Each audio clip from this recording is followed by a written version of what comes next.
Hello दोस्तों, आज हम पढ़ेंगे भारतीय संविधान के सभी अनुच्छेद तथा अनुसूचियाँ।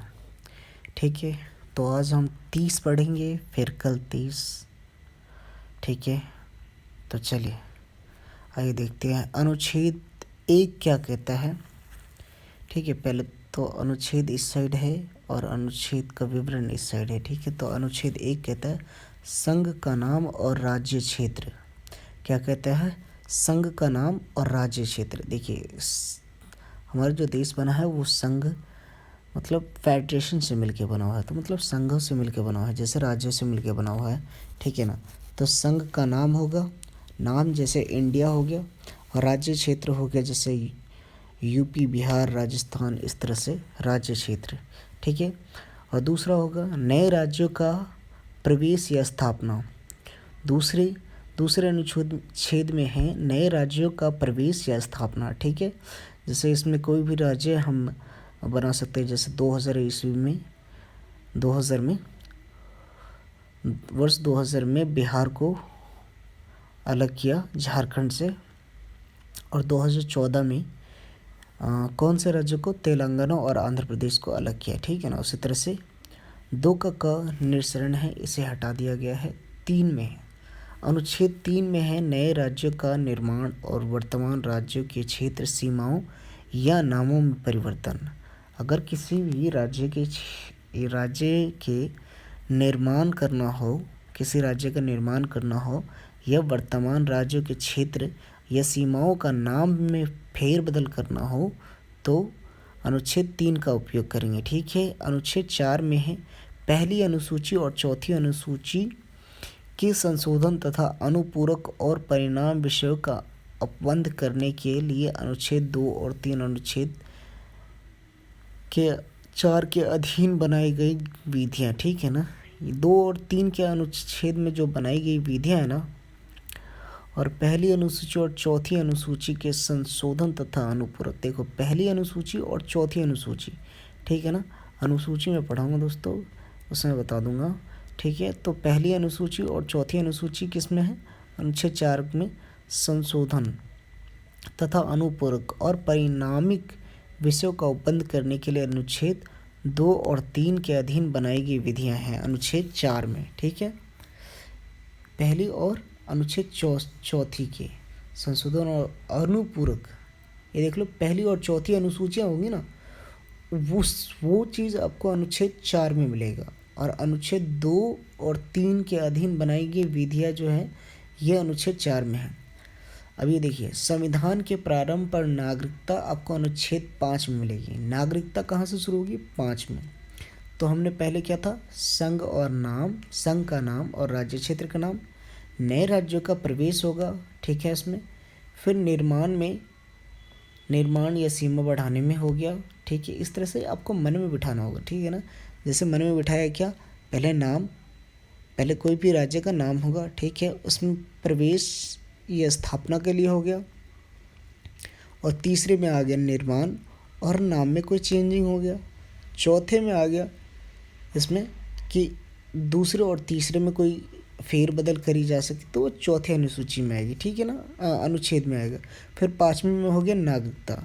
फिर 6ठे में हो गया पाकिस्तान से भारत का प्रव्रजन करने वाले कुछ व्यक्तियों को के लिए नागरिकता के अधिकार, जो पाकिस्तान से भारत आ गए हैं। कब? वो 1947 से पहले। अब भारत को प्रव्रजन करने वाले कुछ व्यक्तियों की नागरिकता का अधिकार, और जो 1947 से पहले जो अनुच्छेद 7 में है, जो पहले पाकिस्तान को जा चुके हैं उनके लिए नागरिकता खत्म हो गई ना, इस तरह की। अनुच्छेद 8 में है भारत के बाहर रहने वाले भारतीय उपद्रव के कुछ व्यक्तियों की नागरिकता के अधिकार, जो भारत के बाहर जाके नागरिक ले लेते हैं। नहीं, नागरिकता उन्हें भारत की रहती है, वो भारत से बाहर जाके बस जाते हैं, वहाँ से कमाते हैं, उनकी नागरिकता रहती है। हाँ, जैसे कि भारत में जाकर उन्होंने वहाँ भारत से बाहर जाकर उन्होंने वहाँ शादी वादी कर ली, तो उनकी नागरिकता बनी रहती है भारत में। ठीक है। जैसे अमेरिका कोई बंदा गया और वहाँ पे वो हमेशा से रह रहा है, वहाँ पे उसने अच्छा खासा बिजनेस कर लिया है, तो वो अगर वो वहाँ की नागरिकता नहीं लेता है जब तक भारत में उसकी नागरिकता रहेगी। अगर वहाँ की, क्योंकि भारत में एकल नागरिकता है ना, इसलिए अगर वहाँ की नागरिकता ले लेता है तो ऑटोमेटिक यहाँ की नागरिकता ख़त्म हो जाती है, ठीक है ना। जैसे कि अगर 5 साल 6 साल के लिए बाहर कोई रहने चला गया तो उसकी नागरिकता बनी रहेगी भारत में, क्योंकि उसका परिवार यहीं रहेगा ना। हाँ चलिए, तो आगे बढ़ते हैं। अनुच्छेद 9 में विदेशी राज्यों की नागरिकता शिक्षा से अर्जित करने वाले व्यक्तियों का नागरिकता ना होना। ये देखो जो मैंने कहा था पहले 8वीं के लिए, वो 9वीं में अगर विदेश में जाकर, अगर अमेरिका में जाकर या कनाडा में जाकर के वहाँ की नागरिकता ले लेते हैं तो भारत की नागरिकता ख़त्म हो जाती है, ठीक है ना। चलिए अनुच्छेद 10 में देखते हैं नागरिकता के अधिकार का बना रहना। अब किस तरह से बना रहेगा, किस तरह से टूट जाएगा नागरिकता का अधिकार, अनुच्छेद 10 में समझेंगे हम, ठीक है ना। तो फिर है संसद द्वारा नागरिकता के अधिकार का विधि द्वारा विनिमय किया जाना।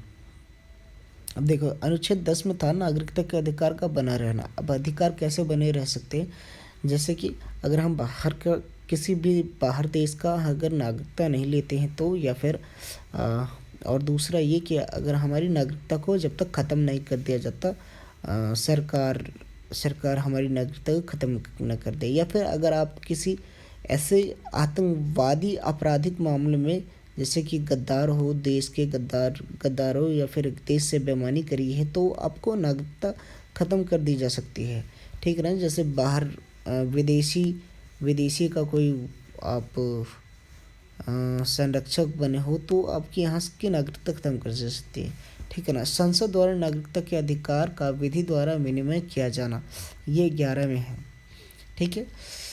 तो संसद आपके नागरिकता को भंग कर सकती है, भारत की नागरिकता को, और वही आपको नागरिकता दे सकती है, ठीक है ना। तो अब चलिए अनुच्छेद 12 में आते हैं।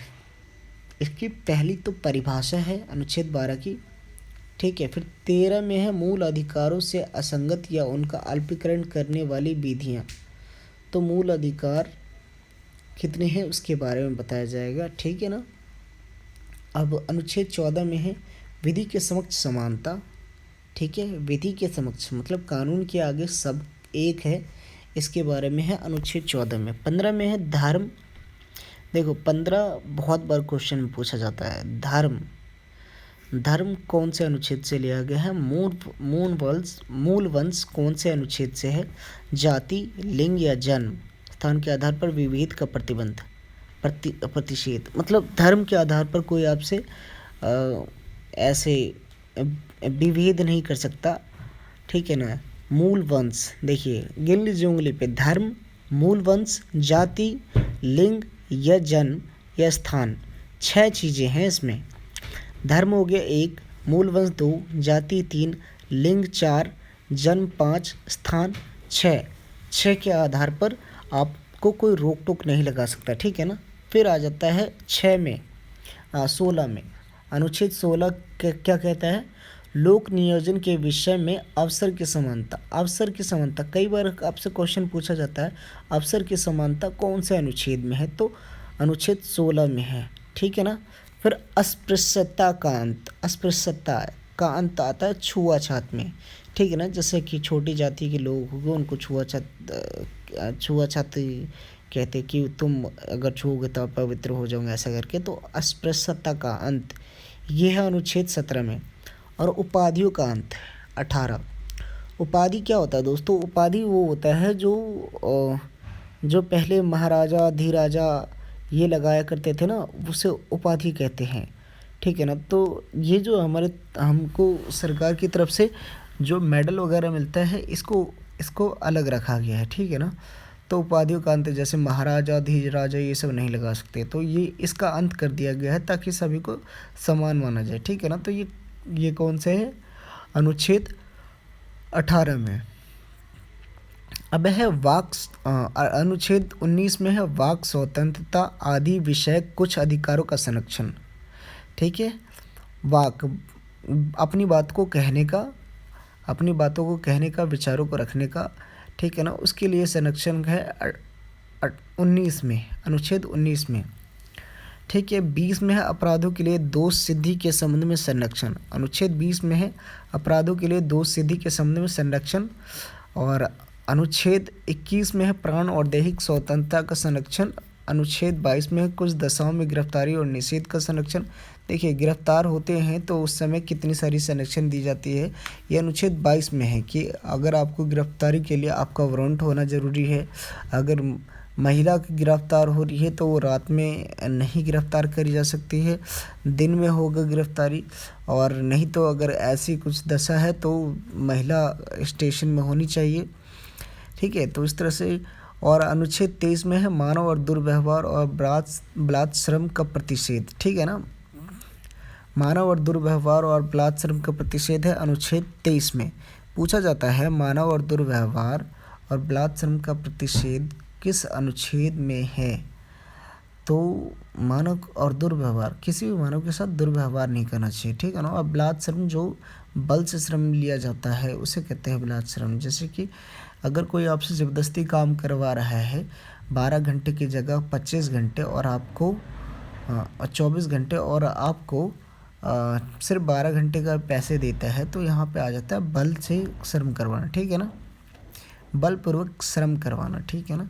चलिए, अनुच्छेद 24 में जाते हैं कारखाने आदि में बालकों के नियोजन का प्रतिषेध।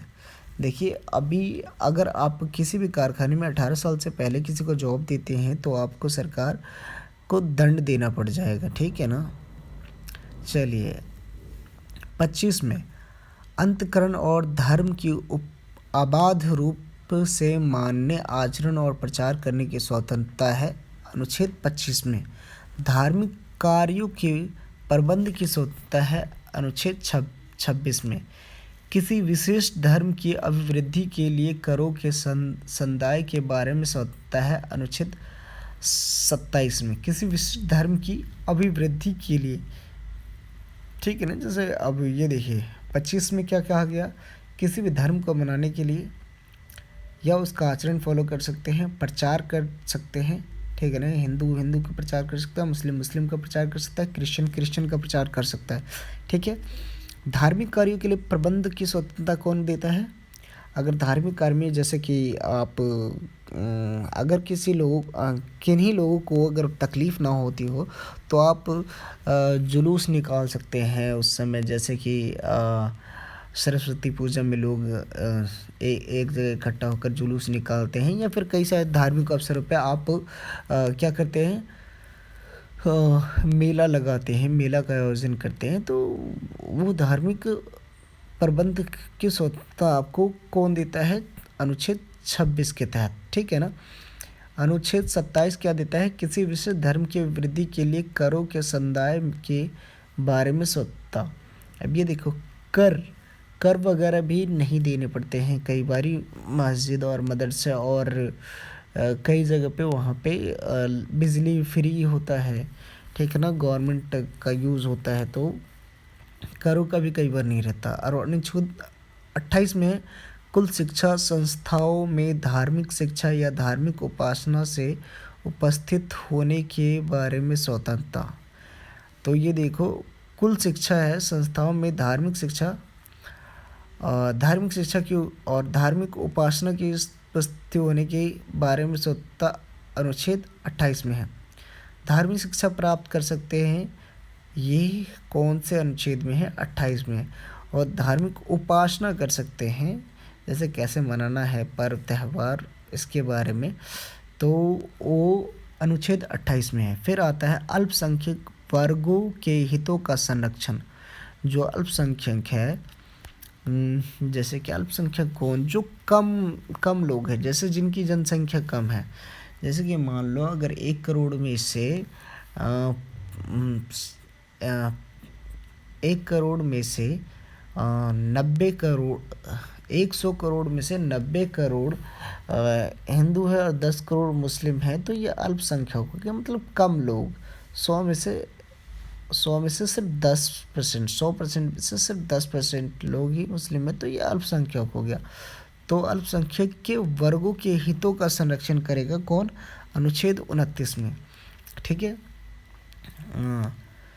फिर आ जाता है अनुच्छेद 30, शिक्षा संस्थाओं की स्थापना और प्रशासन के करने की अल्पसंख्यक वर्गों का अधिकार। जैसे कि अल्पसंख्यक वो हो गए, जैसे 100 लोग हैं उसमें से 80 हिंदू है, मान लीजिए 80 हिंदू है और 7 मुस्लिम हो गए, 3 क्रिश्चियन हो गए, 2 बुद्ध हो गए, 2 जैन हो गए। इस तरह से आप अगर देखते हैं तो ये हो गए अल्पसंख्यक, जिनकी संख्या कम हो, ठीक है ना। उनके लिए आप धार्मिक संस्था खोल सकते हैं, इसका अधिकार है अनुच्छेद 30 में, ठीक है ना। और निरसन है 31 का 31 का संपादन आदि के अर्जन के लिए बंद करने वाली विधियों की वृत्ति है, ठीक है। चलिए अब हम कल पढ़ेंगे। गुड बाय, खुदा हाफिज़, और मेरे चैनल को सब्सक्राइब करें। Thank you.